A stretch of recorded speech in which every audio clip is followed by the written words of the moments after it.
The night the storm rolled through the city felt like a warning, a low growl from the sky that matched the tension simmering beneath the streets. Rain drummed against rooftops, cracked sidewalks glistened under flickering street lamps, and the world seemed suspended in a breathless pause. It was on nights like these that the city revealed its dual nature, half alive, half ghost, whispering its secrets only to those who knew how to listen. And among the shadows, one name still traveled with weight, the man whose presence once twisted the underworld into shape, the architect of a criminal empire that rewrote the rules of power. His rise did not begin with privilege or protection, but with hunger, instinct, and the unshakable belief that the world owed him more than survival. He arrived in America like countless others, a nameless immigrant kid lost in the folds of a country that promised everything but offered nothing freely. The streets did not welcome him, they tested him. Poverty carved sharp edges into his childhood, shaping him into someone who understood early that the world respected force more than innocence. The first lessons he learned were not taught in classrooms but in alleys, where desperation and opportunity collided like two sides of the same blade. He watched men gamble with risks that others feared, watched criminals rise from the gutters to command entire neighborhoods, watched the unspoken hierarchy of power that existed beneath the city's shiny surface. And from those observations he crafted a vision of who he intended to become. He was never the strongest nor the loudest, but he was sharper than anyone around him. His mind worked like a machine built for survival and ambition, always calculating, always studying the moves of others. He understood human nature with uncanny precision, the motives that drove men, the weaknesses they hid, the desires that shaped their choices. He learned to speak the language of the streets fluently, blending charm with intimidation, loyalty with strategy. In a world where most people drifted like loose threads, he became the needle pulling everything into place. It wasn't long before the city took notice. Prohibition arrived like an unexpected gift, turning criminals into businessmen and businessmen into criminals. It was a time when opportunity poured faster than the illegal liquor being smuggled through ports and backrooms. He seized that moment with a clarity that bordered on ruthless genius. While others fought over scraps, he saw the bigger picture: distribution, alliances, territory, organization. He built networks that stretched across boroughs and beyond state lines, weaving together a tapestry of power that could not be easily unraveled. Every risk was calculated, every move deliberate, every victory a step toward something larger than simple survival. But rising in the underworld meant navigating a labyrinth of rivalries, betrayals, and bloodshed. He learned quickly that loyalty was a fragile currency, easily broken and often dangerous to trust. Yet he cultivated it with skill, rewarding those who stood by him, eliminating those who threatened him, and maintaining a balance of fear and respect that became the foundation of his influence. His reputation grew not from reckless brutality, but from strategic ruthlessness. He was the kind of man who didn't need to raise his voice to command a room. His silence spoke louder than most men's threats. As his empire expanded, so did the mythology around him. Stories circulated in smoky bars and dimly lit back alleys, tales of a man who could negotiate peace between enemies one day and orchestrate their downfall the next. He became an enigma wrapped in contradictions, charming yet dangerous, generous yet unforgiving, visionary yet grounded in violence. Those who worked for him admired him, feared him, and depended on him in equal measure. Those who opposed him quickly learned that underestimating him was a fatal mistake. But power has a way of attracting more than admiration. It also draws the attention of enemies who prefer the shadows. With each step he climbed, challenges emerged from every direction. Rival gangs attempted to sabotage his operations. Law enforcement tightened its grip, determined to bring down the empire that seemed untouchable. Politicians oscillated between seeking his favor and plotting his downfall. The world around him became a chessboard, every piece in motion, every decision carrying the weight of consequences that could either solidify his rule or lead to ruin. Despite the chaos swirling around him, he remained composed, calculating, and focused. His vision extended beyond the immediate battles and temporary victories. He saw the future of organized crime not as a chaotic battlefield but as a structured, business-like institution fueled by strategy rather than brute force. He worked tirelessly to bring order to an underworld that had long thrived on disorder, creating an ecosystem where profits flowed with precision and leadership shifted from streets to boardrooms. Men who had once relied on guns as their only language found themselves operating as brokers, negotiators, and strategists under his influence. Still, beneath the layers of power, ambition, and control, he carried the weight of his past, a past shaped by hunger, desperation, and the constant need to fight for everything he gained. There were nights when he allowed himself to remember the boy he once was, standing on the edge of the docks watching ships drift in and out of the harbor, imagining a life where he wasn't just surviving but shaping his destiny. That boy had disappeared long ago, replaced by a man forged through conflict and crowned through perseverance.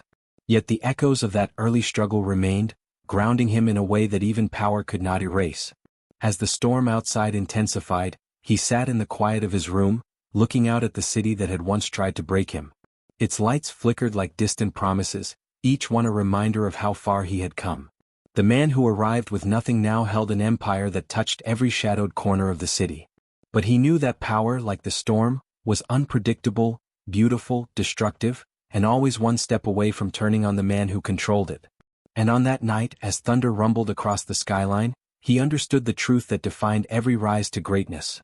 Empires are not built by the fearless, but by those who understand fear and choose to rise anyway. Before Lucky Luciano rose to dominate the criminal underworld, New York streets were a chaotic and fragmented battlefield. The 1920s were a time of immense social upheaval, with immigrants flooding into the city, searching for opportunity, identity, and survival. Among them were men drawn into petty crime, smuggling, and the shadowy corners of society where law enforcement was uneven and often corrupt. The city's underworld was not a monolith but a collection of rival gangs, each fiercely territorial, each operating according to its own brutal logic. Violence was frequent, alliances were fleeting, and the idea of a unified criminal organization seemed impossible. Murder, extortion, and bootlegging flourished in a world where loyalty was earned in blood and betrayal was common currency. Italian, Jewish, and Irish gangs carved out neighborhoods as their fiefdoms, often clashing over resources, territory, and influence. The Mafia itself was divided, fragmented into families with their own leaders, rules, and grudges.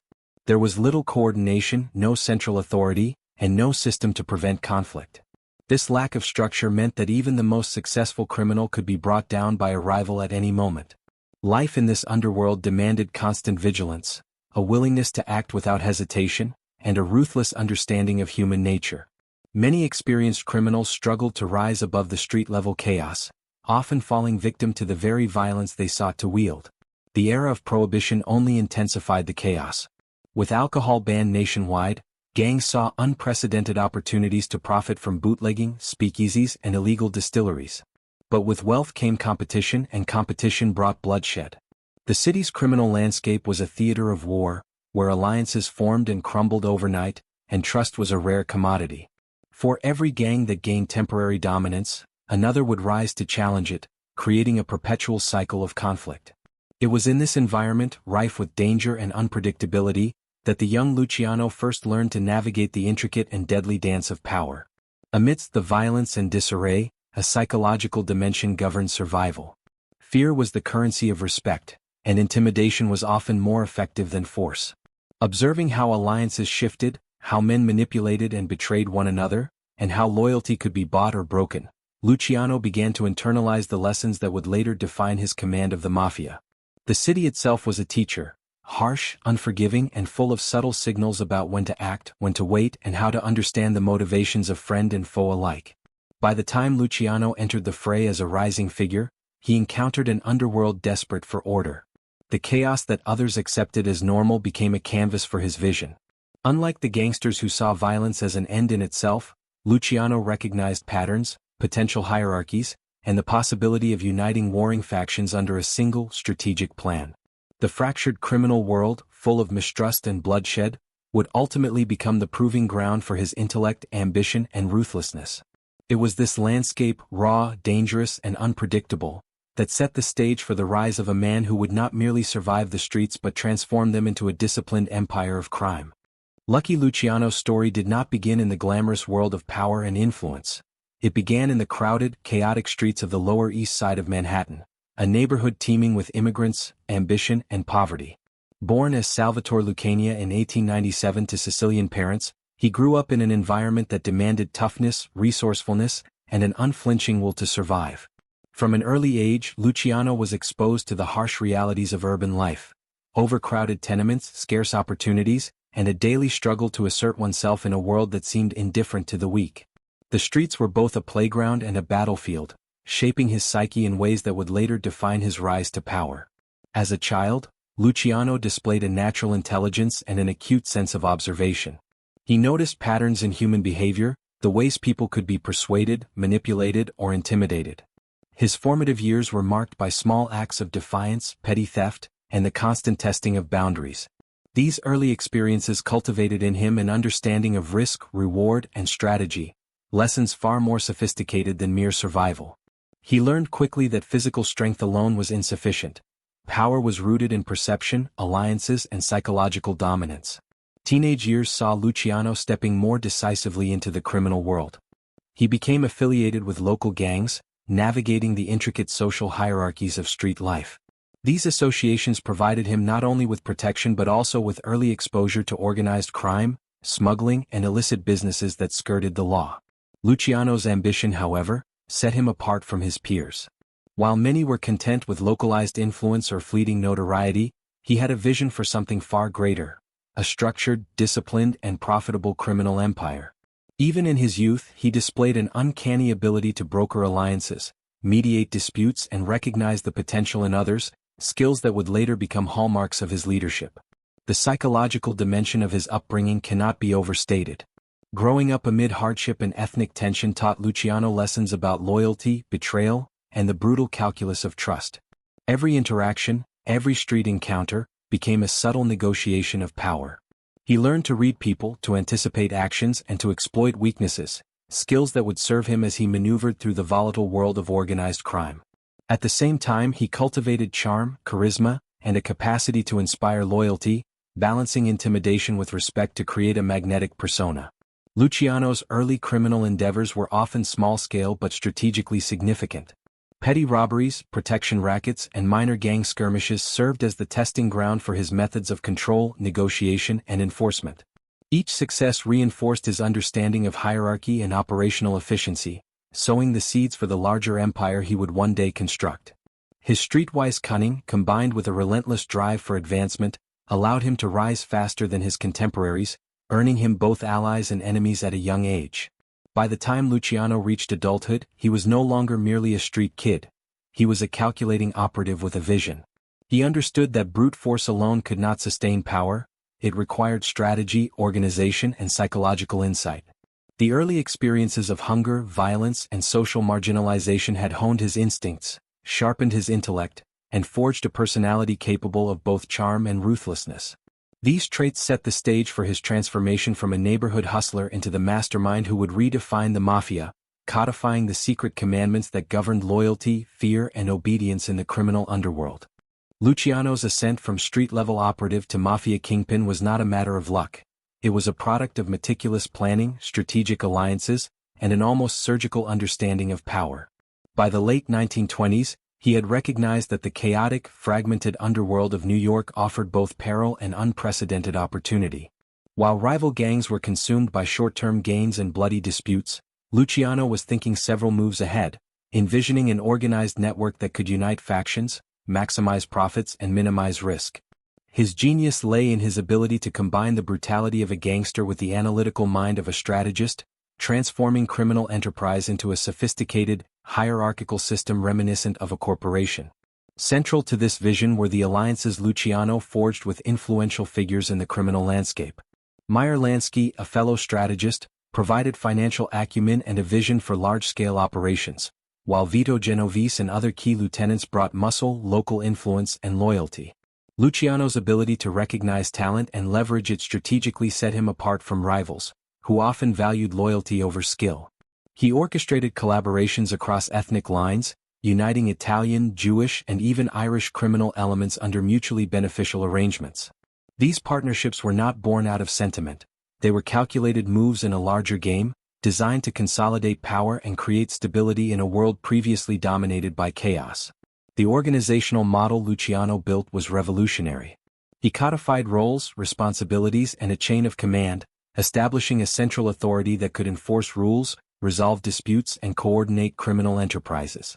The concept of a family went beyond blood ties. It was a structured network where obedience, discipline, and strategic loyalty were paramount. This system allowed for the efficient management of gambling operations, bootlegging, extortion, and other illicit businesses. By creating predictable protocols and clear hierarchies, Luciano reduced internal conflict, optimized profit, and increased the durability of his empire. Even rivals began to recognize the advantage of this order, grudgingly acknowledging Luciano's ability to maintain control where others had failed. Luciano's psychological approach to leadership was as important as his organizational prowess. He understood that fear alone could control, but respect inspired loyalty and longevity. He cultivated an image that balanced menace with intelligence, ensuring that allies and adversaries alike recognized his capacity for both strategy and retribution. Negotiation, persuasion, and psychological insight became as critical as physical enforcement, allowing Luciano to manage rivalries, broker peace between warring factions, and prevent potential conflicts before they escalated. Every decision was measured, every alliance tested, and every betrayal anticipated, creating an environment where he was both feared and indispensable. The expansion of his empire was also fueled by a deep understanding of the broader social and economic environment. Prohibition provided an unprecedented opportunity to consolidate wealth through bootlegging, and Luciano exploited it with remarkable efficiency. He coordinated smuggling networks, bribed officials when necessary, and ensured that operations were insulated from the chaos that destroyed less disciplined gangs. By integrating legal and illegal activities, he not only increased profit but also created plausible deniability, shielding his leadership from direct exposure while maintaining tight control over his operations. By the early 1930s, Luciano had transformed from a street-level hustler into the central figure of an organized criminal empire. His rise was not marked by impulsive violence but by calculated moves, strategic partnerships, and an unerring understanding of human psychology. He had created a system where power was centralized, conflicts were mediated, and profit maximized, a radical departure from the fragmented, volatile world he had inherited. In doing so, Luciano became more than a gangster. He became a visionary architect, a man who codified the rules of power, loyalty, and control that would govern the Mafia for decades. The empire he forged was both a testament to his brilliance and a harbinger of the challenges that would inevitably test his authority, loyalty, and strategic acumen in the years to come. At the heart of Lucky Luciano's genius lay a system of principles that would come to be known as his secret commandments, a codified set of rules designed to govern behavior, enforce loyalty, and maintain order within the otherwise chaotic world of organized crime.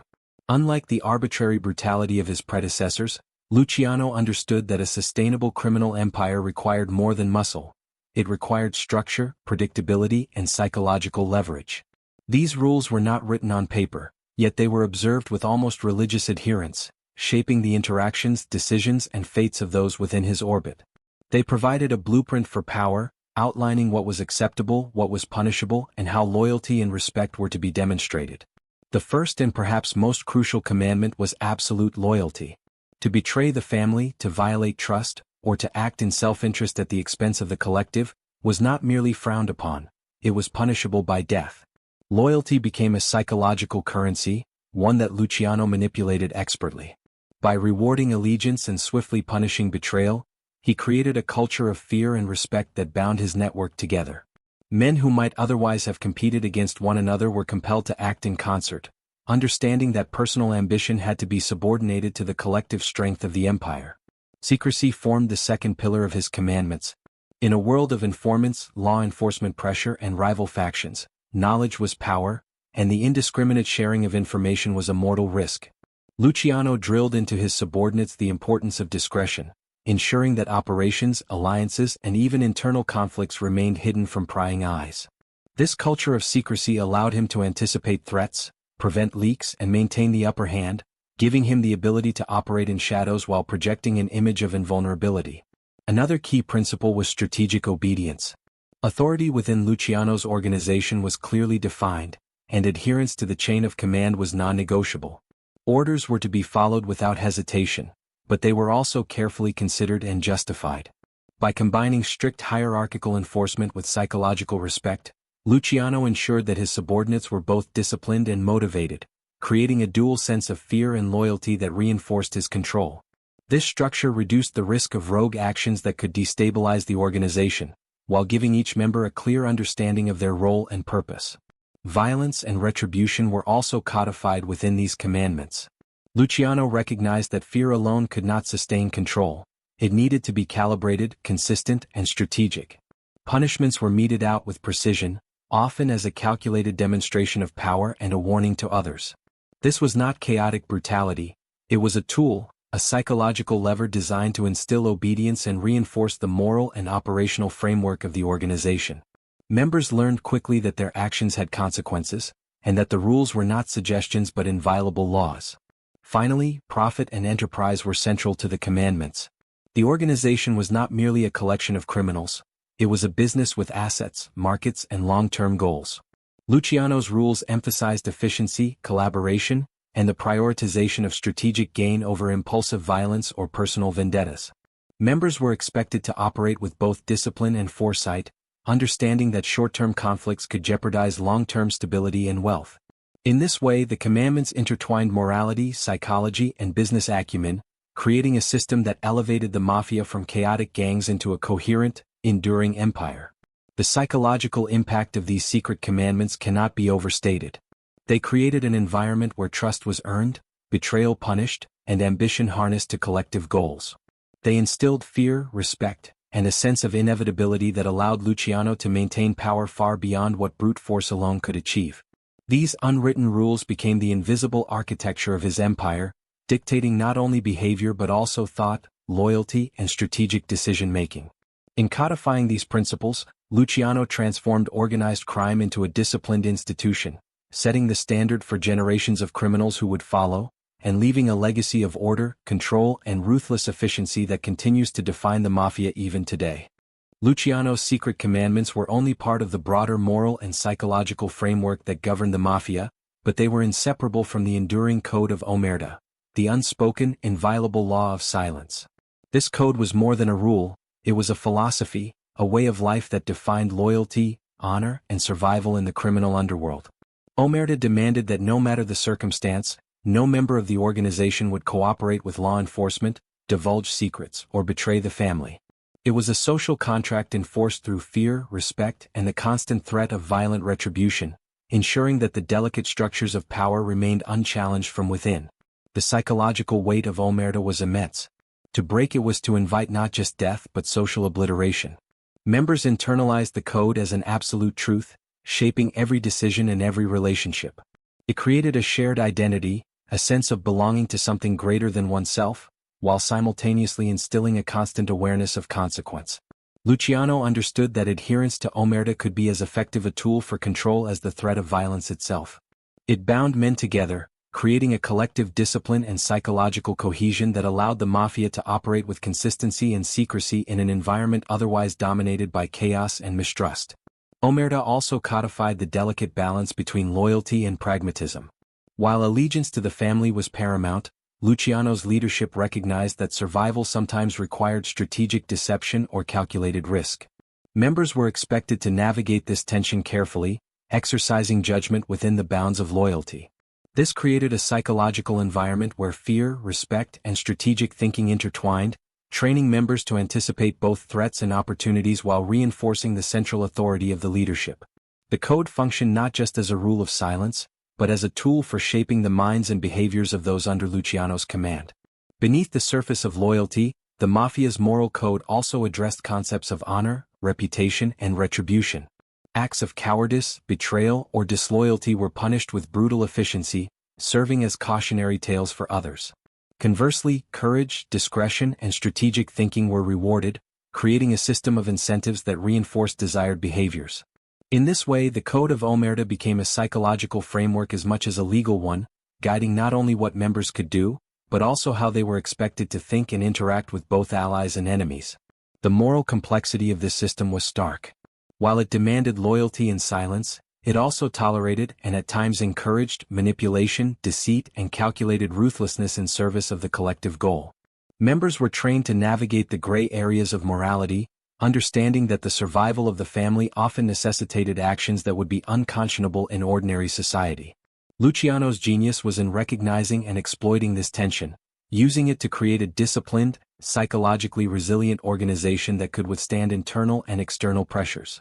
The code also reinforced a hierarchy of respect and authority. Junior members learned quickly that obedience and discretion were valued above brute strength alone. Leaders maintained control not only through violence but through the cultivation of a psychological environment where compliance was internalized rather than forced. This internalization made the organization remarkably stable, allowing it to operate efficiently and strategically, even in the face of external threats such as law enforcement crackdowns or rival gang conflicts. Ultimately, the Code of Omerta and the broader Mafia morality system were essential to Luciano's success. They transformed a network of criminals into a disciplined organization capable of strategic planning, coordinated action, and enduring loyalty.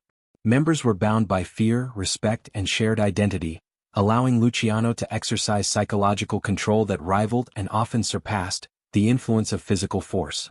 Through this lens, the Mafia under Luciano was not merely a criminal enterprise but a carefully orchestrated social and psychological system. One that codified loyalty, punished betrayal, and ensured the survival of both individuals and the collective empire. Luciano's genius extended beyond rules and codes. It was his ability to transform crime into an organized, profit-driven enterprise that truly set him apart. He recognized that the chaotic violence that defined most gangs was ultimately self-destructive, and that wealth, influence, and longevity required careful planning, delegation, and discipline.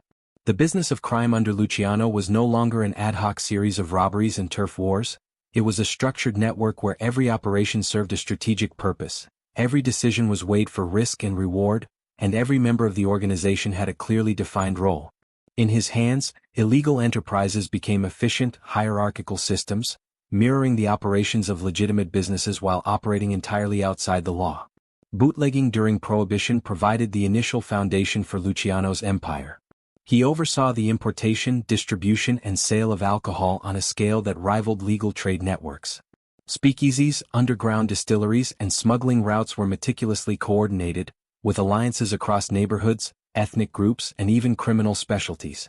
Luciano's network did not rely solely on force. It relied on careful planning, bribery of law enforcement officials, and strategic partnerships that minimized risk and maximized profit.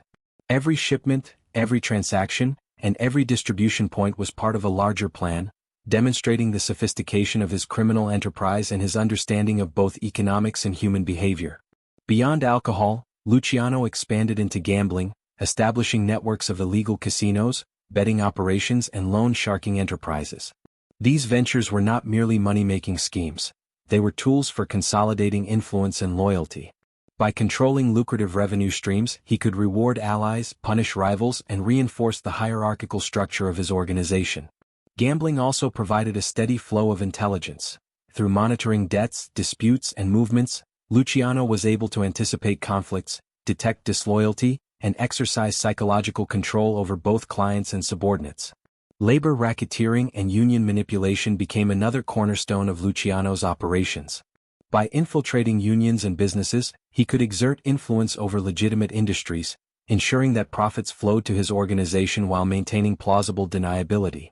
These activities required a keen understanding of human psychology, negotiation, and coercion, blending intimidation with incentive in ways that minimized outright violence while maximizing compliance and profit. Luciano's approach here demonstrated that criminal enterprise could function with strategic subtlety, exploiting systemic weaknesses without drawing undue attention.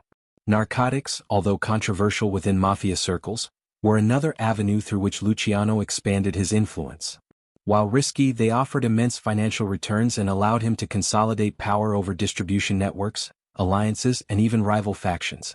Each venture was carefully calculated, balancing profit against exposure to law enforcement and internal betrayal. Luciano's ability to assess risk, delegate responsibility, and maintain operational security allowed him to operate in multiple illegal markets simultaneously, a feat unmatched by most contemporaries. What distinguished Luciano's approach was the integration of psychological insight with business acumen. Violence was no longer indiscriminate but strategic, used as a lever to enforce rules, establish dominance, and maintain discipline. Loyalty was incentivized with profit sharing, influence, and protection, while betrayal was punished swiftly and publicly. He understood the human motivations driving his organization and used them to create a system where obedience, discretion, and strategic thinking were as valuable as muscle or firepower. By professionalizing criminal activity, Luciano transformed the Mafia from a collection of chaotic gangs into a disciplined and enduring enterprise. Each operation served multiple functions: generating revenue, consolidating loyalty, gathering intelligence, and projecting power. The empire he built was resilient, efficient, and psychologically compelling, demonstrating that organized crime could rival legitimate business in sophistication and reach. Through his mastery of both human behavior and operational logistics, Luciano created a model for criminal enterprise that would influence the Mafia and organized crime globally for decades. Beneath the surface of Luciano's carefully constructed empire, the underworld was never entirely peaceful. Alliances were fragile, rivalries simmered, and the specter of violence was never far from the streets. The hidden war of the Mafia was a constant reality, fought not always with guns and bombs but with strategy, manipulation, and psychological maneuvering. Luciano understood that true power required not only building an empire but defending it against both internal dissent and external threats. The battles he waged were often invisible to the public eye, fought behind closed doors in smoky backrooms, over whispered phone calls, and through a network of intermediaries who executed his will with precision. The most dangerous threats often came from within. Even the closest allies were potential rivals, and loyalty could shift with the lure of greater profit or opportunity. Luciano had to navigate a delicate balance, rewarding loyalty while deterring betrayal, integrating ambitious subordinates without allowing them to become threats, and neutralizing rivals before their challenge could escalate. This required a combination of foresight, psychological insight, and calculated intimidation. Every decision had to account for both immediate tactical advantage and long-term strategic stability. Luciano's ability to anticipate moves before they were made was a defining feature of his leadership, allowing him to stay one step ahead in a world defined by treachery. Government pressure added another layer to the hidden war. Law enforcement agencies, prosecutors, and federal investigators were increasingly focused on organized crime, particularly with the growing public outrage over prohibition-related violence and corruption. Luciano and his associates were constantly at risk of surveillance, raids, and arrests. Yet he managed to turn even these threats into strategic opportunities, using bribery, manipulation, and intelligence networks to stay informed and protect his interests. By maintaining a keen understanding of both legal and illegal structures, he could exploit loopholes, anticipate government actions, and continue operations even under intense scrutiny. Conflict between families remained a persistent challenge. The Mafia was composed of various factions, each with its own ambitions, grudges, and territorial claims. Luciano's genius lay in his ability to mediate disputes, broker alliances, and orchestrate a balance of power that prevented destructive open warfare.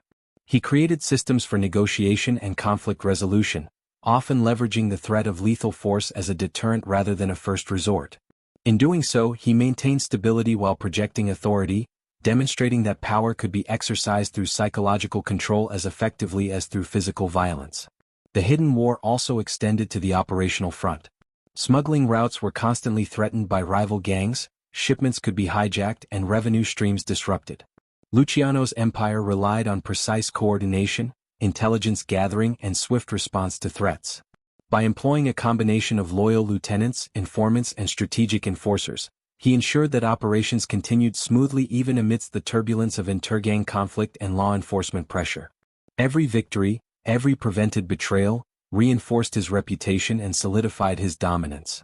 Perhaps the most significant element of the hidden war was the psychological toll it imposed. Luciano had to maintain constant vigilance, anticipating danger from all directions while projecting confidence and control. His subordinates, too, lived under perpetual pressure, balancing obedience, loyalty, and self-preservation. This created an environment of tension, calculation, and strategic awareness where every action carried weight, and every misstep could be fatal. Yet it was precisely this environment that allowed Luciano's organizational genius to shine.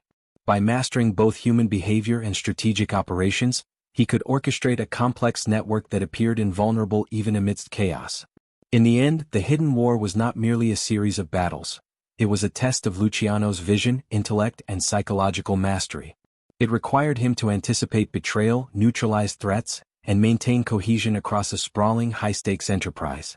It was in navigating these conflicts, both overt and covert, that Luciano solidified his reputation as the preeminent power in organized crime, a leader whose influence extended far beyond what could be measured in violence alone. The hidden war defined his era, shaping the structure, strategies, and psychological dynamics that would come to define the modern mafia. Even the most meticulously constructed empires are vulnerable, and for Lucky Luciano, the seeds of his downfall were planted in the very world he had mastered. By the early 1930s, Luciano's influence and wealth were unmatched, but the visibility that came with such power also made him a target.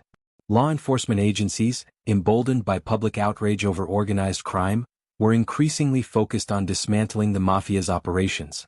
Political figures demanded action, newspapers sensationalized every arrest, and rival criminals watched for weaknesses to exploit.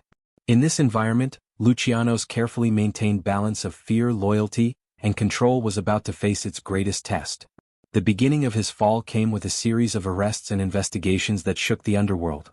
Federal authorities were closing in, leveraging informants, surveillance, and increasingly sophisticated legal strategies. Luciano's empire, vast and interconnected, was difficult to dismantle entirely, but the pressure exposed vulnerabilities in his network and created opportunities for rivals to maneuver. The psychological weight of being hunted was immense. He had to maintain the facade of control even as threats multiplied and alliances were tested. Trust, the very foundation of his empire, became fragile, and every decision carried heightened consequences. Betrayal played a central role in this phase of his life. Allies who had once been loyal began to consider their own survival, and some were willing to cooperate with authorities to protect themselves. Luciano had spent years enforcing the secret commandments and the code of omerta, yet even the most disciplined networks can fracture under extreme pressure. The threat of exposure was constant, and the boundaries between friend and foe blurred. In a psychological sense, the fall of a criminal mastermind is as much about the erosion of perceived invincibility as it is about actual law enforcement action. Luciano's empire began to feel the cracks not only externally but internally, as uncertainty and fear spread among those closest to him. This period also marked the beginning of a shift in public perception. While the underworld admired his intellect and discipline, the broader society saw him as a symbol of corruption, danger, and moral decay. Newspapers chronicled his activities with lurid fascination, portraying him as both a criminal genius and a threat to civic order. Media coverage intensified government action, fueling the narrative that Luciano's empire could not be allowed to continue. The constant glare of public scrutiny added another layer of psychological pressure, forcing him to navigate not only enemies within the underworld but also an increasingly hostile external environment. Strategically, Luciano attempted to mitigate these threats through a combination of legal defense, bribery, and leveraging loyalists within the organization. He sought to maintain operational continuity, ensuring that revenue streams remained intact even as the net tightened around him. However, the very measures that had built his empire, intricate networks, alliances, and distribution channels, now provided points of vulnerability that could be exploited by prosecutors and informants. The delicate dance between maintaining control and mitigating risk became increasingly precarious, highlighting the limits of power when confronted by both human and institutional opposition. Emotionally and psychologically, this was a crucible for Luciano. A man who had thrived on control, foresight, and psychological dominance now faced forces beyond his immediate manipulation. The tension between his calculated confidence and the reality of vulnerability created a complex dynamic, one where every move required foresight and strategic acumen. His ability to anticipate and neutralize threats would be tested as never before, and the consequences of misjudgment were not theoretical. They were immediate, severe, and potentially fatal. In essence, the fall of Luciano began not with a single dramatic event but with a convergence of pressures: law enforcement, betrayal, media scrutiny, and the inherent fragility of human loyalty. It was the beginning of a new chapter in his life, one defined by confrontation with mortality, accountability, and the consequences of decades of ambition and power. The empire that had seemed invincible now faced cracks, and the psychological, operational, and emotional challenges of this period would set the stage for the dramatic courtroom battles and moral reckonings that would follow. His fall, though gradual, was as compelling and instructive as his rise, offering insight into the limitations of control, the fragility of loyalty, and the enduring tension between power and vulnerability. The courtroom became the stage on which Lucky Luciano's empire, meticulously built over decades, was publicly scrutinized and ultimately challenged. His trial was not merely a legal proceeding, it was a theater of morality, power, and spectacle, capturing the attention of a nation fascinated by the workings of the underworld. Media outlets, hungry for sensational stories, portrayed Luciano as both a criminal mastermind and a symbol of societal decay. Newspapers ran lurid headlines, radio broadcasts relayed every twist of testimony, and the public followed the case with intense curiosity. In this environment, the courtroom was more than a legal battleground, it was a psychological arena where image, reputation, and influence were constantly on trial alongside the man himself. Luciano's arrest and subsequent trial were the culmination of years of meticulous law enforcement work. Federal authorities, emboldened by public outrage and political pressure, sought to dismantle the Mafia through legal channels, targeting him as the central figure whose downfall could send shockwaves through organized crime. Witnesses, both willing and coerced, provided testimony detailing bootlegging, extortion, gambling, and the inner workings of the secret criminal network. Each revelation was a calculated blow aimed not only at securing a conviction but also at exposing the intricate structure that had allowed the Mafia to thrive with impunity. For Luciano, the trial represented a direct confrontation between his carefully maintained facade of control and the reality of institutional scrutiny. The psychological dynamics of the courtroom were intense. Luciano, a man accustomed to operating from shadows and wielding influence from behind the scenes, now faced the public gaze and legal authority simultaneously. Every expression, word, and gesture was observed, analyzed, and used as evidence of character, intent, or guilt. His lawyers fought to mitigate damage, using procedural tactics, appeals to inconsistencies, and appeals to fairness. Yet the courtroom's power lay not just in legal rulings but in perception. The jury, the public, and even his associates outside the room watched closely, interpreting every moment as a reflection of his strength or vulnerability. The trial also highlighted the contrast between Luciano's intelligence and the moral expectations of society. To the outside world, the Mafia's secret commandments and codes of loyalty were inscrutable, if not entirely incomprehensible. The media and prosecutors framed him as a figure who not only broke the law but subverted societal norms, exploiting both fear and ambition to create a parallel system of power. For Luciano, this created a unique challenge, defending not just actions but the very logic and psychology of the empire he had built. He had to navigate legal scrutiny while protecting his organization, maintaining loyalty, and managing the perceptions of friends, enemies, and the broader public. As proceedings continued, the weight of evidence and public opinion mounted. Witness testimony detailed the structure of the organization, its methods of control, and the hidden rules that governed loyalty and obedience. The prosecution emphasized both the criminality and the audacity of Luciano's operations, painting a picture of a man whose intellect and ruthlessness had allowed him to dominate an entire underworld. Each argument, cross-examination, and procedural maneuver became a test of strategy, as Luciano's survival depended on his ability to outthink not just his lawyers and prosecutors, but the very system designed to contain him. Emotionally, the trial was a crucible. A man who had thrived on control, foresight, and psychological mastery now faced forces beyond his immediate influence. The proceedings exposed vulnerabilities, both personal and organizational, forcing him to confront the consequences of years of ambition and rule-making. The courtroom became a mirror reflecting both his brilliance and the fragility inherent in any empire built on secrecy, fear, and strategic manipulation. Each day brought a new challenge requiring him to balance courage, composure, and strategic thinking under immense pressure. Ultimately, the trial was a turning point, a dramatic intersection of law, morality, and power. It marked the point at which Luciano's myth began to coexist with his reality, as the man behind the empire was scrutinized, judged, and constrained by forces he could not fully control. The courtroom drama, media frenzy, and legal outcomes would not only define his immediate fate but also shape the legacy of his empire, highlighting the delicate balance between intelligence, power, and vulnerability that governs all human endeavors, particularly those forged in the shadows of organized crime. Luciano's fall from power did not signify the end of his influence. Instead, it marked the beginning of an extraordinary second chapter, one defined by exile, reinvention, and the slow psychological transformation of a man who once controlled America's underworld from the shadows of New York City. When the verdict was sealed and the sentence handed down, Luciano entered a new world, the world of confinement. But unlike the typical inmate, he carried with him a mind sharpened by years of strategic thinking, psychological awareness, and an instinctive understanding of human behavior. What unfolded during his imprisonment and eventual deportation would become one of the most underestimated yet significant phases of his life, a period during which he preserved, adapted, and even expanded his invisible influence. Prison initially appeared to be the ultimate defeat. For a man who had once orchestrated a national criminal syndicate, being stripped of freedom felt like a direct assault on his identity and essence. Yet even in confinement, his presence carried weight. The guards knew his name. The warden understood that this was no ordinary inmate.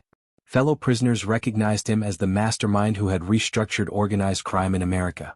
Some admired him, others feared him, and some sought to align themselves with him, hoping that proximity to Luciano would offer protection or opportunity. For him, prison became a new arena, one where the dynamics of power could still be navigated, shaped, and leveraged. Inside those walls, he developed routines that anchored him psychologically. He spent hours reading, analyzing past decisions, and observing the behavior of those around him. It was not in his nature to succumb to despair. Instead, he treated imprisonment as a challenge to adapt to a new game of strategy. He maintained a calm demeanor, often surprising those who expected him to break under pressure.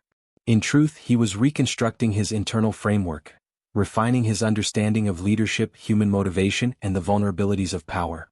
Over time, his reputation inside the prison evolved, not through violence or intimidation, but through the quiet influence he exerted simply by being who he was. The turning point during his imprisonment came through an unexpected doorway, the outbreak of World War II.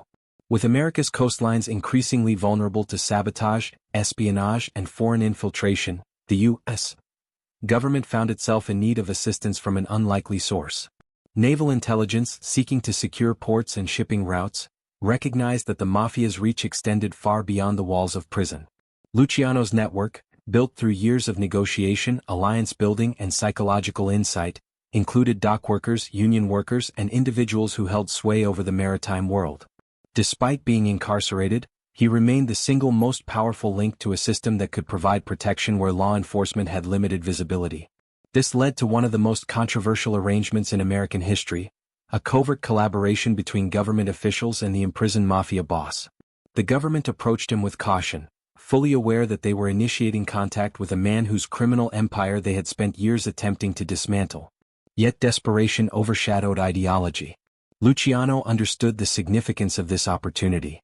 The situation reintroduced him to a position of leverage, reminding him of the influence he still held. More importantly, it rekindled his sense of purpose. Though confined physically, he could still orchestrate outcomes in the outside world. His willingness to cooperate was not born of patriotism, nor was it a gesture of goodwill. Rather, it was an act of strategic foresight. Collaboration could grant him concessions, improve his conditions, and perhaps even reduce his sentence. He worked through intermediaries, using coded messages and trusted associates to relay instructions. The Mafia's tight networks minimized the risk of betrayal. By directing his contacts to cooperate with naval intelligence, Luciano facilitated the protection of ports and maritime operations. Cargo movement was monitored, sabotage attempts were suppressed, and workers on the docks became additional eyes and ears for the government. It was a covert alliance, mutually beneficial, morally complex, and politically sensitive. The arrangement remained secret for years, but its consequences were profound. The government, satisfied with the assistance, eventually acknowledged Luciano's contribution in a confidential capacity. Though he did not regain his freedom through legal appeal, the political leverage generated by his cooperation paved the way for a new chapter in his life. His sentence was commuted, not eradicated, and came with a condition that carried emotional weight: deportation to Italy. The country he was forced to return to was not the one he had left behind. He was no longer the young immigrant striving to find his place in a foreign land. Now he was a man who had built an empire, lost it, and was about to confront the uncertain reality of exile. When he departed America, it was with a mixture of resignation and defiance. He had hoped to remain in the country he considered his true home, but the government offered no compromise. The ship that carried him across the Atlantic also carried the symbolic end of an era. Yet the world he entered upon arrival in Italy was not devoid of opportunity. His reputation preceded him. In the underworld, names carried weight across oceans, and Luciano remained a figure of almost mythical stature. Italy, ravaged by war and political instability, presented an entirely new landscape. Networks of influence were scattered, fragmented, and often controlled by local factions that lacked cohesion. Luciano understood immediately that this environment was less structured than the underworld he had once shaped in America. But it offered something invaluable: space to maneuver. Locals viewed him with a strange mixture of reverence and suspicion. A man exiled by the Americans, yet respected by criminals who admired his legacy. In Naples, where he eventually settled, he observed the dynamics of post-war society, noting the presence of the Camorra and other regional groups.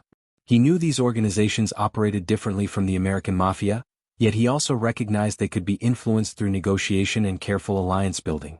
Luciano navigated this new world slowly. He avoided direct involvement in operations that could draw international attention, aware that both Italy and the United States were monitoring his movements. Yet despite living in enforced exile, his mind remained sharp, calculating, and always attuned to the possibilities of influence. He became a strategist in the shadows, no longer an active leader but a consultant of sorts, offering guidance to those who sought his expertise. Associates traveled across Europe to meet him, seeking advice on disputes, organizational structure, and international operations. His hotel rooms and temporary residences became informal meeting points where underworld figures gathered to exchange information and secure direction. To many, speaking with Luciano felt like consulting a legend. His words carried the authority of experience, intelligence, and psychological insight. Loneliness, however, became an unavoidable part of his life. The power he once wielded had been replaced by a quieter, more ambiguous form of influence. Exile forced him into introspection. He was no longer flanked by lieutenants or surrounded by the bustling activity of a criminal empire. Instead, he lived in modest quarters, walked streets where few recognized him, and watched from afar as the world evolved. The American Mafia he once commanded was now led by others, men shaped by the systems he had created, but who operated without him. He received news from across the ocean through coded letters, occasional visits, and whispered exchanges. Sometimes the information brought pride. Sometimes it brought frustration. As he aged, his perception of power shifted. In America, he had believed in the absolute necessity of control over territories, over individuals, over the infrastructure of crime. But exile taught him that influence could persist even without physical presence. Legacy in its own way was a form of power.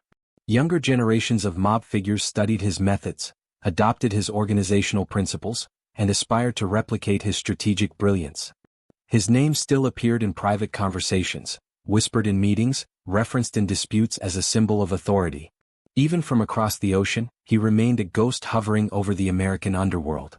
Still, psychological struggles grew heavier with time. There were days when he felt the weight of isolation pressing against him. His movements were restricted, monitored, and often interpreted as potential threats.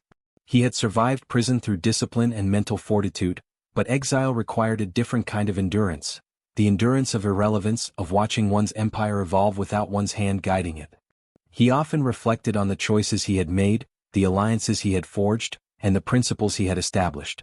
His mind replayed the defining moments of his life, sometimes with pride, sometimes with regret. Yet even these reflections revealed the complexity of his psychology. Luciano never saw himself merely as a criminal. In his mind, he had been a builder, a strategist, an architect of order in a chaotic world. He believed he had brought structure to disorganized factions, mitigated violence, and established rules that prevented bloodshed.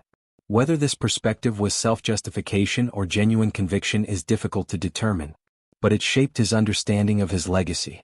He did not view himself simply as a figure exiled by the law. Instead, he saw himself as a misunderstood strategist whose contributions were destined to be acknowledged only by those capable of seeing beyond conventional morality. Over time, the boundaries between influence and memory blurred. He continued to receive visitors, though less frequently as the years passed. Some came seeking guidance, others simply wishing to meet the man whose legend had shaped their understanding of power. Luciano treated them with patience, offering advice that reflected both experience and the wisdom gained from years of reflection. His voice carried the calm confidence of someone who had faced every possible form of adversity. His presence, even weakened by age, retained a quiet authority. Despite his distance from America, he remained deeply connected to its underworld politics. He followed leadership shifts, internal conflicts, and strategic developments with the same analytical focus he had once applied from New York. But he also accepted that his era had passed. The world he had built was now in the hands of a new generation. Some adhered to his principles. Others diverged, favoring violence over strategy, impulse over discipline. These changes bothered him, though he rarely voiced his concerns. Instead, he observed in silence, understanding that time spared no empire, no matter how intelligently constructed. In exile, Luciano formed a small circle of trusted acquaintances, individuals who appreciated his intelligence rather than his power. These relationships provided a sense of companionship, though none could replace the intense bonds formed during his rise to power. His conversations in exile were quieter, more reflective and often tinged with nostalgia. He spoke less about operations and more about human nature, leadership, loyalty, and the psychological mechanisms that govern people's decisions. Those who heard him in these final years often remarked on his clarity, the way he dissected behavior with precision and understood motivations with uncanny accuracy. He lived modestly, often in hotels or rented apartments, and spent his days walking, reading, meeting acquaintances, or simply observing life around him. Exile transformed him from a powerful figure into an aging observer who still possessed the mind of a strategist. The people of Naples occasionally recognized him, whispering his name with curiosity or caution. Yet for the most part he lived in relative obscurity, a stark contrast to the media frenzy that had once surrounded his every move. This obscurity offered him a strange sense of peace, a quietness he had never known in America. But it also carried the sting of fading influence. As he aged, he became increasingly introspective. He acknowledged the cost of power, the betrayals, the sacrifices, the isolation, the constant vigilance. And yet, he never fully renounced the life he had lived. In his mind, he had always acted according to a system of logic, one that made sense within the world he inhabited. He did not expect forgiveness, nor did he seek it. Instead, he sought understanding, an acknowledgement that his actions had been part of a larger structure shaped by history, poverty, ambition, and the fierce competition for survival. In exile's final years, Luciano's health began to decline. Yet even as his physical strength faded, his mind remained active. He continued to analyze, reflect, and strategize until his final days. Those who saw him near the end described a man who remained sharp, focused, and intellectually engaged. His legacy, though blemished by crime, was undeniable. He had reshaped the underworld, influenced international criminal networks, and left behind a psychological blueprint for leadership that transcended his own era. Exile did not break him. It transformed him. It stripped away the external layers of power and left behind the essence of the strategist he had always been. In Italy, far from the streets of New York, he discovered a different form of authority, one based not on control but on legacy. Through the quiet influence he maintained until the end, he demonstrated that power does not vanish with exile. It evolves, adapts, and ultimately becomes woven into the history of those shaped by it. Luciano's final chapter was not defined by loss, but by transformation. He learned to navigate the complexities of exile with the same strategic precision he once applied to the criminal empire he built. And in doing so, he preserved the essence of his influence long after he departed the world he once ruled. The years that followed Luciano's exile marked a slow descent into a life that was quieter, more fragile, yet still tethered to the criminal world he had shaped. His body weakened, but his mind remained alert, constantly observing the shifting tides of global crime, particularly as the American Mafia evolved without his direct presence. What once operated like a machine he engineered was now in the hands of new leaders, some loyal to his principles and others driven by ambition, ego, and the brutality of a different era. From across the ocean, Luciano watched the empire he had built change shape, a transformation that stirred both pride and disappointment within him. His life in Naples settled into a strange rhythm. He lived in modest apartments and seaside hotels, carrying himself with the quiet dignity of a man who had once commanded absolute authority. Locals knew his name, but his presence no longer inspired fear. Instead, he was treated with curiosity, even respect. He was a relic of an era that Italians heard about in stories. The American gangster who rose from poverty to reshape the underworld using rules and logic rather than sheer bloodshed. Children whispered his name, adults observed him with intrigue, and criminals viewed him as a legendary strategist whose advice could shift the balance of entire organizations. Despite this subdued form of recognition, Luciano felt a growing sense of loneliness.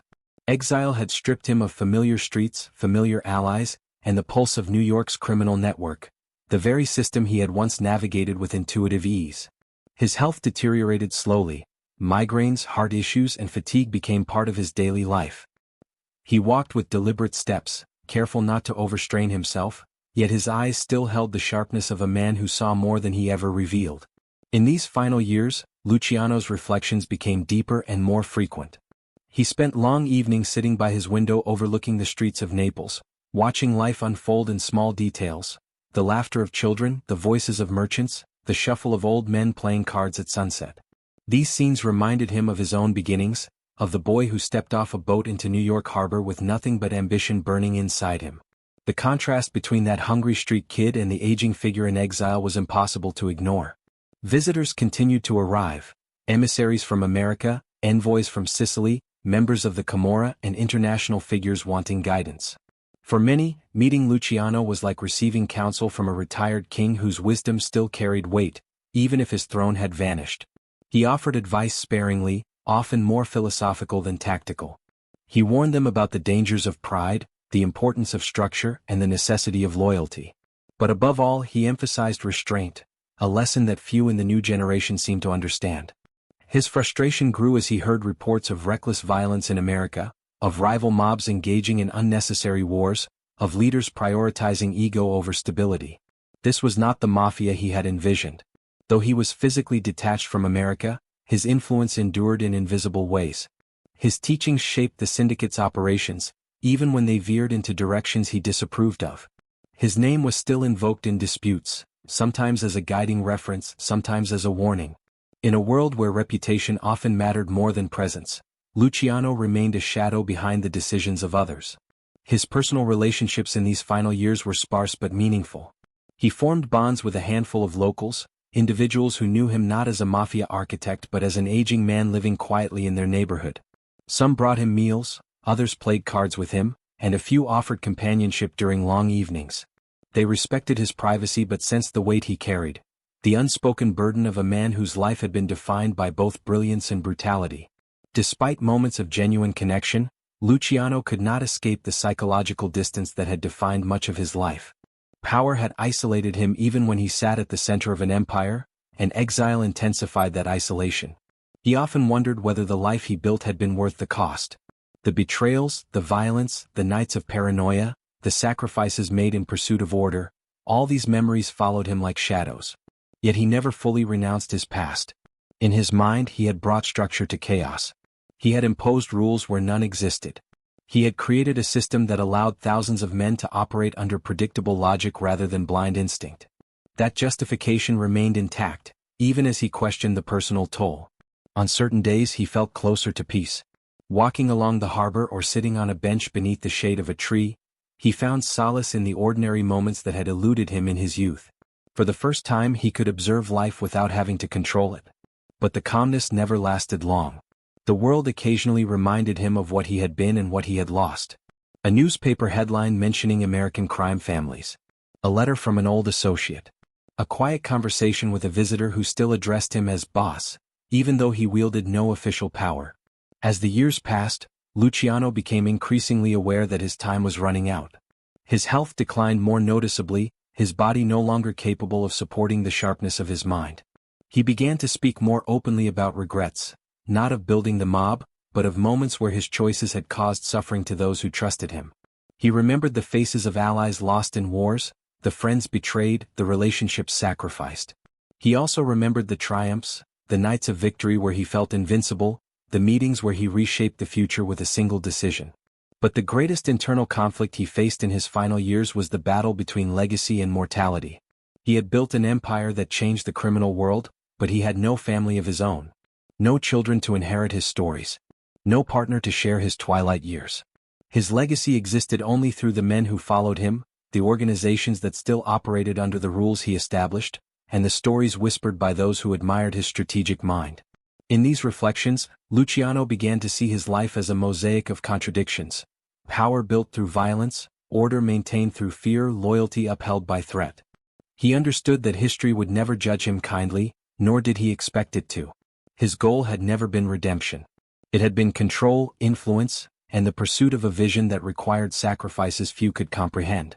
What he longed for in his final days was not forgiveness, but acknowledgement, recognition of the intelligence behind his actions, the structure he brought to a chaotic world, the philosophies that underpinned his leadership. The final stretch of his life was marked by smaller routines. Morning walks, quiet breakfasts, occasional visits, conversations with acquaintances who valued his insight. Evenings spent reminiscing, sometimes aloud, sometimes silently. He lived with the quiet awareness that he had outlived many of his enemies, many of his allies, and most of the world that had defined him. And yet, despite the solitude and decline, he remained Lucky Luciano, a man whose mind never surrendered even when his body did. A strategist until the very end. An exile who carried an empire within his memory. A figure whose legacy stretched across oceans, echoing in the minds of those who studied him, feared him, or sought to replicate his brilliance. His final years were neither triumphant nor tragic. They were contemplative, the long exhale of a life defined by power, ambition, and the relentless pursuit of order in a world that resisted it at every turn. In the final stretch of his life, Luciano's legacy took on a life of its own, growing into something far larger and more complex than he could have ever anticipated. While he lived quietly in Naples, his influence continued to spread across continents, shaping criminal networks and inspiring generations of mobsters who studied his methods like sacred scripture. The world had changed, but the systems he engineered endured, adapted, and persisted long after he stepped away from power. His commandments, the unwritten principles that governed loyalty, structure, and hierarchy, became embedded in the DNA of organized crime. Luciano's death in 1962 was swift and unexpected, though not entirely surprising given his declining health. He collapsed at the Naples airport moments after meeting a film producer interested in telling his life story, an irony he himself might have appreciated. The man who once controlled New York's underworld died in a public place, surrounded not by gunfire or betrayal, but by ordinary travelers going about their day. His end was quiet, unceremonious, and yet profoundly symbolic, a reminder that even the greatest figures in history become, in their last breath, simply human.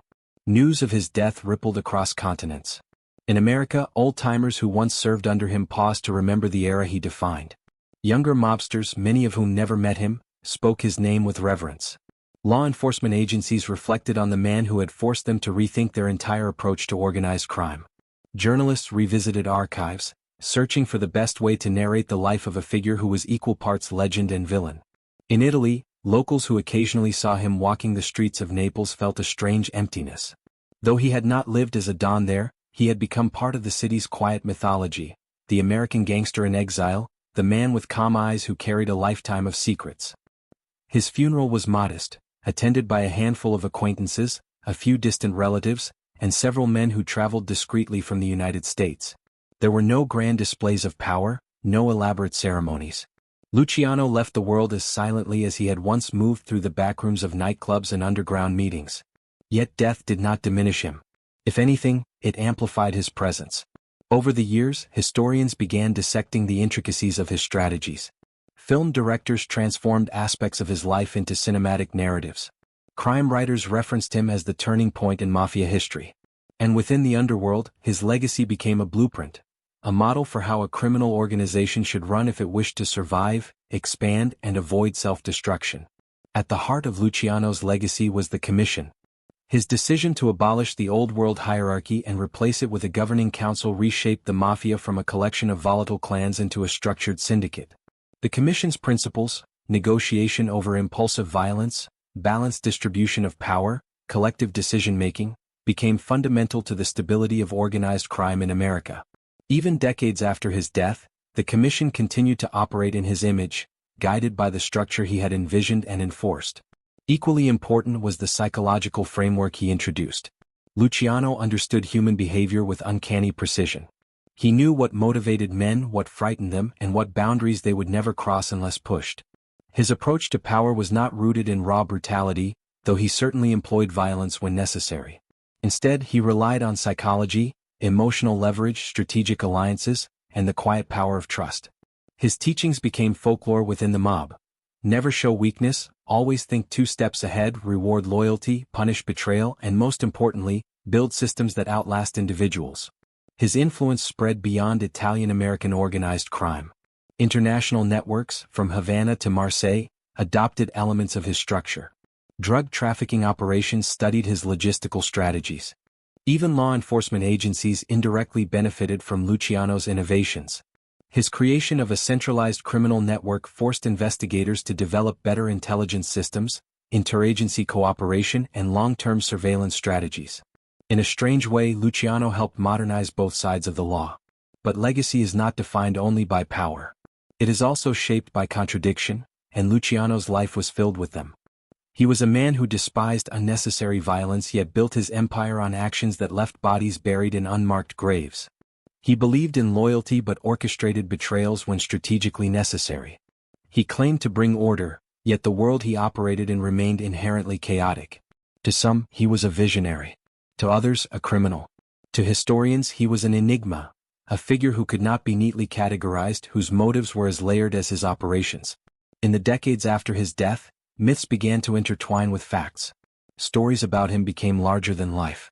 Some portrayed him as a benevolent leader who sought to reduce violence through order. Others depicted him as a ruthless mastermind who manipulated everyone around him. The truth, as always, lay somewhere in between. Luciano had been both brilliant and brutal, compassionate and calculating, principled and pragmatic. His character could not be confined to a single narrative. What stood out most in retrospection was how deeply he understood the fragility of power. Unlike many mobsters who believed they were invincible, Luciano foresaw the limits of his own influence. He knew that leadership was temporary, that empires inevitably fractured, and that the true measure of a man's impact was not how long he ruled but what endured after he was gone. This awareness guided many of his decisions. The creation of the commission, the emphasis on structure, the insistence on rules that governed behavior even when he was not present. Psychologists studying criminal behavior often cite Luciano as a rare example of a high-functioning strategist. Someone who combined emotional intelligence, long-term planning and adaptability in ways rarely seen in underworld figures. He recognized patterns quickly, adjusted strategies based on changing circumstances, and navigated interpersonal dynamics with remarkable finesse. These traits made him not only successful but memorable. He was more than a boss, he was a thinker. Yet the darker aspects of his legacy could not be ignored. His reforms made organized crime more efficient, more coordinated, and ultimately more profitable. Thousands of lives were affected, directly or indirectly, by the systems he created. Illegal enterprises expanded globally, fueled by the structure he designed. Violence, though more calculated under his rule, remained a constant undercurrent. Families suffered, communities were destabilized, and generations of criminals were inspired by the mythology built around him. This duality, genius intertwined with destruction, is what gives Luciano's legacy its enduring fascination. He embodied the contradictions of human nature: ambition tempered by discipline, intelligence weaponized for control, morality bent to fit survival. His life challenges viewers to confront uncomfortable truths about power, leadership, and the fine line between vision and manipulation. As decades passed, his image solidified into legend. His name appeared in films, books, documentaries, and academic studies. Young mobsters, even those far removed from the era he shaped, continued to reference his strategies. His rules outlived him. His influence permeated corners of the criminal world he never personally touched. And perhaps that is the most telling aspect of his legacy. Though Luciano died alone, his ideas did not. They multiplied, traveled, evolved. His voice echoed in boardrooms of crime families, in whispered conversations of men planning their next move, in the quiet reflections of those who recognized the brilliance and danger of the system he forged. In the end, Lucky Luciano became more than a figure in history. He became a symbol. A reminder that power, once created, rarely dies with the man who wielded it. It merely changes hands, takes new forms, and continues shaping the world in ways its architect could never fully predict. His story, with all its shadows and brilliance, remains one of the most compelling chapters in the history of organized crime, a testament to the enduring impact of a man who broke the old rules and replaced them with commandments that shaped the underworld for generations. In the end, the story of Lucky Luciano becomes more than the chronicle of a gangster's rise and fall. It transforms into a meditation on power, consequence, and the paradox of a life spent operating in shadows. As the world moved forward, leaving the golden age of the Mafia behind, Luciano's presence lingered like a ghost woven into the architecture of modern organized crime. His name became shorthand for a certain kind of intelligence, the kind that thrives in environments where rules must be invented, broken, and rewritten in real time.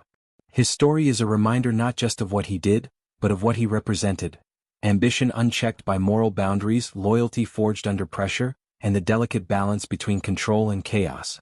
Looking back through the full arc of his journey, the immigrant child arriving in America, the street kid hardened by survival, the calculated strategist who reorganized the criminal world, the imprisoned mastermind who retained influence through sheer intellect, and the aging exile contemplating the meaning of his life, one sees a man shaped by forces larger than himself.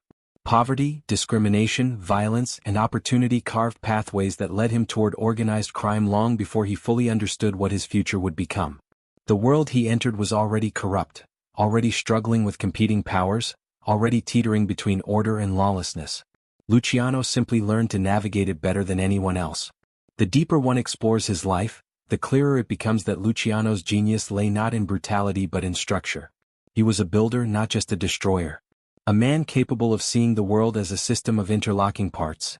Each human, each organization, each street corner a piece of a larger machine. He understood that chaos was costly, that war consumed profit and stability, that emotions could derail strategy. And so he imposed logic where instinct once ruled. His commission was not merely an organizational chart. It was a philosophy, a worldview that insisted the Mafia must evolve or perish. He broke the romanticized notions of old-world hierarchy and replaced them with something far more modern, efficient, and adaptable. But like all systems built by mortal hands, his creation was never perfect.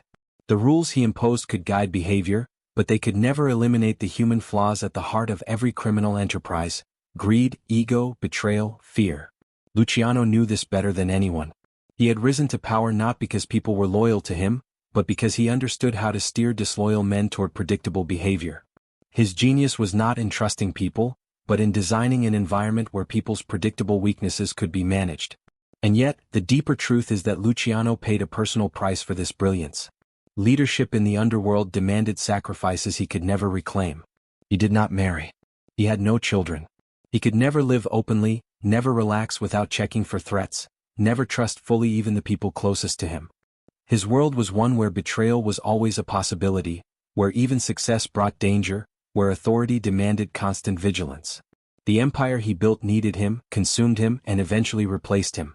The very structure he created ensured that the organization would continue without him, which it did even as he aged thousands of miles away in Italy. This paradox defines the emotional core of Luciano's story. He created something that outlived him, yet he could never fully enjoy its rewards. He reached the peak of power, yet lived in isolation. He shaped an empire, yet belonged nowhere. When he died in 1962, no family gathered around him.